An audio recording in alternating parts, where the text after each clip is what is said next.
మార్చి మొదటి వారంలోనే భానుడు బగబగలాడిపోతున్నాడు. చండ ప్రచండంగా చెలరేగిపోతున్నాడు. తెలుగు రాష్ట్రాల్లో ఉష్ణోగ్రతలు 40 డిగ్రీలకు చేరుకున్నాయి. భద్రాచలం, మహబూబ్ నగర్, కావల్లో 40 డిగ్రీల ఉష్ణోగ్రతలు నమోదైతే ములుగు జిల్లాలోని మంగపేటలో 39 డిగ్రీల ఉష్ణోగ్రత నమోదైంది. ఆదిలాబాద్ అర్బన్, ధర్మపురి, ఖమ్మంలో 39 డిగ్రీల వరకు ఉష్ణోగ్రతలు నమోదయ్యాయి. దీంతో వాహనదారులు, ప్రయాణికులు తీవ్ర ఇబ్బందులు పడుతున్నారు. మధ్యాహ్నం వేళ రోడ్డెక్కాలంటే భయపడుతున్నారు జనం. ఇళ్లలో ఉండేవాళ్లు కూడా ఇప్పుడే ఎండలు ఇలా ఉంటే నెలాఖరు ఏప్రిల్, మే నెలల్లో ఇంకెలా ఉంటాయని టెన్షన్ పడుతున్నారు. ఏపీ, తెలంగాణ రెండు రాష్ట్రాల్లోనూ ఎండ తీవ్రత ఒక్కసారిగా పెరిగిపోయింది. ఈ సీజన్లో సగటు ఉష్ణోగ్రత కన్నా 2-3 డిగ్రీల టెంపరేచర్ పెరిగింది. ఖమ్మంలో 4, భద్రాచలంలో 3.7, మహబూబ్ నగర్లో 3.4, ఆదిలాబాద్లో 3.3 డిగ్రీల సెల్సియస్ టెంపరేచర్ సాధారణం కన్నా అధికంగా నమోదైందని ఐఎండీ అధికారులు ప్రకటించారు. ఇవాళ, రేపు తెలంగాణలోని కొన్ని జిల్లాల్లో సాధారణం కన్నా 2-3 డిగ్రీల ఉష్ణోగ్రత అధికంగా నమోదయ్యే అవకాశాలున్నాయని, 40 డిగ్రీలకు పైబడి ఉష్ణోగ్రతలు నమోదవుతాయని వాతావరణ శాఖ హెచ్చరించింది. మధ్యాహ్న సమయంలో ఉష్ణోగ్రతలు భారీగా పెరిగే అవకాశం ఉండడంతో ప్రజలు అప్రమత్తంగా ఉండాలని సూచించారు. అత్యవసరమైతే తప్ప మిట్ట మధ్యాహ్నం రోడ్డెక్కకూడదని హెచ్చరించారు. అటు ఏపీలోనూ ఎండ తీవ్రత పెరగనుందని రాష్ట్ర విపత్తుల నిర్వహణ సంస్థ హెచ్చరించింది. రాయలసీమ జిల్లాలతో పాటు ప్రకాశం, మార్కాపురం, శ్రీకాకుళం జిల్లాల్లో సాధారణం కంటే ఎక్కువ ఉష్ణోగ్రతలు నమోదవుతాయని, కృష్ణా, గుంటూరు, బాపట్ల, పల్నాడు జిల్లాల్లో వడగాళ్లు ఎక్కువ రోజులు వీచే అవకాశం ఉందని అంచనా వేశారు.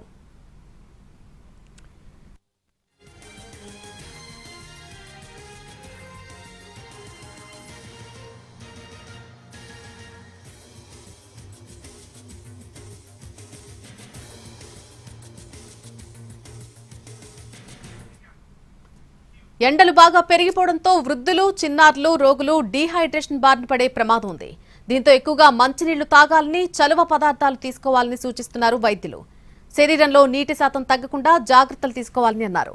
మంచినీళ్లతో పాటు మజ్జిగ, నిమ్మరసం, కొబ్బరి నీళ్లు తాగాలని చెబుతున్నారు.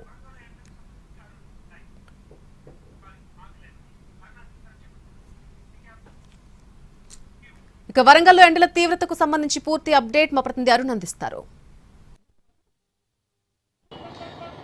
మార్చి మొదటి వారంలోనే ఉమ్మడి వరంగల్ జిల్లా వ్యాప్తంగా ఎండ తీవ్రత పెరుగుతుంది. ములుగు జిల్లాలో 40 డిగ్రీలకు దగ్గరగా వచ్చేసింది. ఇప్పటికీ ఉమ్మడి వరంగల్ జిల్లా వ్యాప్తంగా 35 డిగ్రీల నుంచి 39 డిగ్రీల వరకు నమోదవుతున్నటువంటి పరిస్థితి కనిపిస్తుంది. 2 రోజుల క్రితం ములుగు, మంగపేట జిల్లాలో 40 డిగ్రీల సెల్సియస్కు నమోదైనటువంటి నేపథ్యం కనిపిస్తుంది. ఇక అలాగే హన్మకొండ జిల్లాలోనూ 39 డిగ్రీలు ఉన్నాయి. ఈరోజు 39 డిగ్రీలు నమోదవుతుందని వాతావరణ శాఖ చెప్తుంది. అలాగే గాలిలో తేమ శాతం కూడా తగ్గిపోవడం వల్ల వడగాల్పుల స్థాయి కూడా పెరుగుతున్నటువంటి పరిస్థితి కనిపిస్తుంది. జనగామ జిల్లాలోనూ 38 డిగ్రీలకు చేరువలో నమోదైనటువంటి ఉష్ణోగ్రతలు నమోదవుతున్నాయి. ఇక మహబూబాబాద్లోనూ ఉష్ణోగ్రతల ప్రభావం పెరుగుతుంది. వేసవి తాపం నేపథ్యంలో జనం ఇబ్బంది పడుతున్నారు.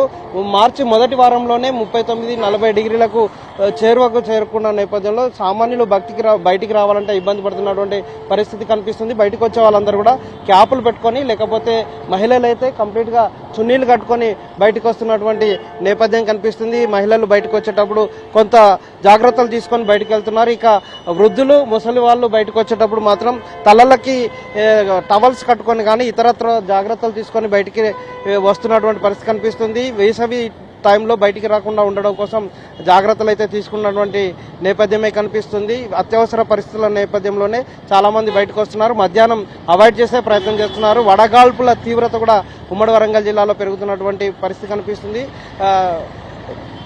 గోదావరి పరివాహక ప్రాంతం వేసవి తాపాన్ని తలపిస్తున్నటువంటి నేపథ్యం కనిపిస్తుంది. మంగపేట, అలాగే ఏటూరు నాగారం, గోదావరి పరిసర ప్రాంతంలో ఉన్నటువంటి నదీ తీర ప్రాంతంలో కొంత ఇసుక ప్రాంతం ఉంది. అలాగే భూపాలపల్లిలో సింగరేణి ప్రాంతంలో కూడా వేసవి తాపం పెరుగుతుంది. ఉమ్మడి వరంగల్ జిల్లాలో ఈ రోజు అయితే నమోదవుతున్నటువంటి అత్యధిక ఉష్ణోగ్రతలు 39 డిగ్రీలకు చేరుకుంది. అలాగే 2 రోజుల క్రితం ములుగు జిల్లాలో అత్యధికంగా 39 డిగ్రీలకు చేరుకుంది. ఇక 40 డిగ్రీలకు చేరువగా ఉన్నటువంటి పరిస్థితి కనిపిస్తుంది. ఈ నేపథ్యంలో సామాన్యులు ఎట్టి పరిస్థితుల్లో జాగ్రత్తలు తీసుకోవాలని వైద్యులు సూచన చేస్తున్నారు. బయటకు వచ్చేటప్పుడు లోషన్స్ కూడా రాసుకోవాలి. మధ్యాహ్నం టైంలో, వేసవి టైంలో బయటికి రాకుండా ఉంటేనే బాగుంటుందని సూచన చేస్తున్నారు. 12 గంటల నుంచి 4 గంటల వరకు జాగ్రత్తలు పాటించాలి. తీసుకునేటువంటి నీటి సాంద్రత పెంచాలి. ఎక్కువ శాతం నీళ్లు తీసుకోవాలి. బయటకు వస్తే తప్పని పరిస్థితుల్లో డిహైడ్రేషన్ బారిన పడకుండా ఉండడం కోసం తీసుకోవాల్సినటువంటి చర్యలు తీసుకోవాలి. అలాగే వడగాల్పుల స్థాయి పెరుగుతుంది కాబట్టి ఖచ్చితంగా బైక్ మీద వెళ్లే వాళ్ళు కానీ ఇతరత్ర ఆటోల్లో తిరిగే వాళ్ళు జాగ్రత్తలు తీసుకోవాల్సినటువంటి పరిస్థితులు ఏర్పడుతున్నాయని వైద్యులు చెప్తున్నారు. బయటకు వచ్చేటువంటి టూ వీలర్ వాళ్ళు కొంత ఇబ్బంది పడుతున్నటువంటి నేపథ్యం కనిపిస్తుంది. ఇంటికే పరిమితం అయ్యేలాగా జాగ్రత్తలు తీసుకున్నారు. అత్యవసర పరిస్థితులు ఉంటేనే బయటకు వచ్చేటువంటి నేపథ్యం కనిపిస్తుంది. ఇప్పుడు ప్రస్తుతం మనం హన్మకొండ కలెక్టరేట్ పరిసర ప్రాంతంలో ఉన్నటువంటిది. ఇది చాలా busy road. Hanamkonda to Hyderabad highway మార్గం, అలాగే కాజీపేట నుంచి హన్మకొండకు వెళ్ళాలంటే ప్రధానంగా కనెక్టివిటీ ఉన్నటువంటి ఈ రోడ్లో కొంత వెహికల్ రహదారికి సంబంధించి ప్రధాన రహదారికి సంబంధించినటువంటి నేపథ్యంలో వాళ్ళు ఎవరు పోలేని సిచ్యువేషన్ ఉంది. ఎట్లా ఉంది ఎండల తీవ్రత, ఎట్లా ఉంది, పరిస్థితులు ఎలా ఉన్నాయి? పెరిగిపోతుంది ఎండ, రోజు రోజుకు ఎండ పెరిగిపోతుంది. వాతావరణం చాలా రోడ్డు మీద తిరిగే పరిస్థితి లేదు. ఏ పని మీద బయటకు వచ్చారు మీరు? నేను పోలీస్ స్టేషన్లో సుబేదార్ పోలీస్ స్టేషన్లో రిపోర్ట్ చేద్దామని ఇప్పుడే పాస్పోర్ట్ తీసుకొని వచ్చిన. ఎట్లా ఉంది బయటకు వచ్చేటప్పుడు మీరు ఎట్లా జాగ్రత్త ఎండకు బాగా ఘోరం అనిపిస్తుంది. మరి మీరు పోలీస్ డ్యూటీ చేయాల్సి వస్తుంది కదా, ఎట్లా బయటకు వెళ్ళేటప్పుడు ఎట్లా ఉంది? ఇక ఏం చేద్దాం, తప్పదు కదా, తప్పని పరిస్థితి ఉంటుంది. జనం పెరిగింది, ఎండ పెరిగింది, పరిస్థితి వేరే రకంగా ఉన్నది.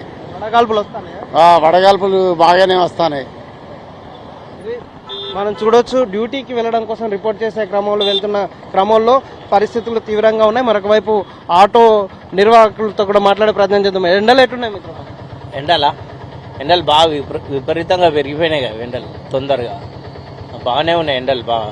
ఎప్పుడన్నా ఈ టైంలో మార్చిలో ఇంత చూసారా? ఇట్లా లేదు, ఇంత మార్చిలో ఇంతగానం లేదు, ఎప్పుడు చూడలేదు. కానీ ఎర్లీ మార్నింగ్ చల్లగా ఉంటుంది, మళ్ళీ మిడ్ నైట్ చల్లగా ఉంటుంది. ఆటోమేటిక్గా ఈ టైంలో ఫుల్ ఎండ కొడుతుంది బాగా ఘోరంగా.